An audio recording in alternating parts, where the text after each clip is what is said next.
سورہ سبا کے جو خسائل دوسرے ہیں وہ تو شاید میں عرض نہ کر سکوں، اس لیے کہ نہ میں میرے علم میں ہے نہ میں وہ بتا سکتا ہوں آپ کو، لیکن یہ بات میں ضرور جانتا ہوں کہ سورہ سبا اگر کوئی شخص ریگولرلی ایک لمبے عرصے تک رات کو پڑھتا رہے تو اس کی فاؤنڈیشنز بلڈ ہو جاتی ہیں روحانی ترقی اور روحانی علم کے لیے۔ یہ سورہ مکی ہے کہ نبوت کا اعلان ہوئے 4-5 سال گزر چکے تھے جب یہ سورہ نازل ہوئی ہے۔ اس کی 54 آیات ہیں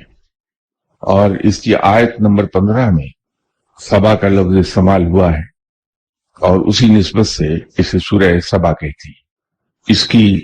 ابتدا سورہ سبا کی رب تعالیٰ کی حمد و ثنا سے ہے اور اس میں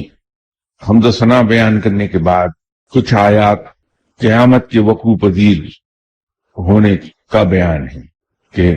چونکہ اس وقت کفار دعوت اسلام کو بالکل نہیں مان رہے تھے اور دعوت اسلام کا وہ مذاق اڑاتے تھے۔ آگے چل کر اسی سورہ میں رب تعالیٰ نے اپنے علیم و خبیر ہونے کو بیان کیا ہے کہ زمین و آسمان میں جو چیز اوپر سے نیچے کی طرف آتی ہے اور نیچے سے اوپر کی طرف جاتی ہے ان سب سے رب تعالیٰ واقف ہے، لیکن اس کے جو اثرات انسان پہ مرتب ہوتے ہیں جیسے میں نے عرض کیا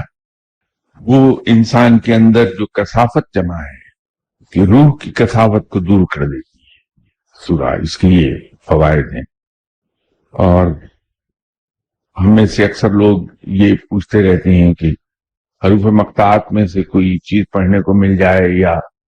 ان کی روح کی مطابقت رکھتا ہوا کوئی لفظ یا حرف ان کو مل جائے تو ہم خطا کھا رہے ہیں ایک جگہ کہ بغیر فاؤنڈیشن تیار کیے ہم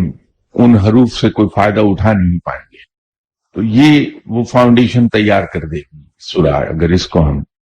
تواتر سے پڑھیں گے، باقاعدگی کے ساتھ پڑھیں گے سورہ سبا کو نماز عشاء کے بعد، تو ایک لمبا عرصہ لگتا ہے، تقریباً 1.5 سال کا عرصہ لگے گا، تو فاؤنڈیشنز تیار ہو جاتی ہیں اور انسان رب کی طرف ایسا راغب ہوتا ہے کہ وہ بخوشی اس کی عبادت۔ اس کو آپ پڑھ لیجئے اگر پڑھنا چاہیں تو۔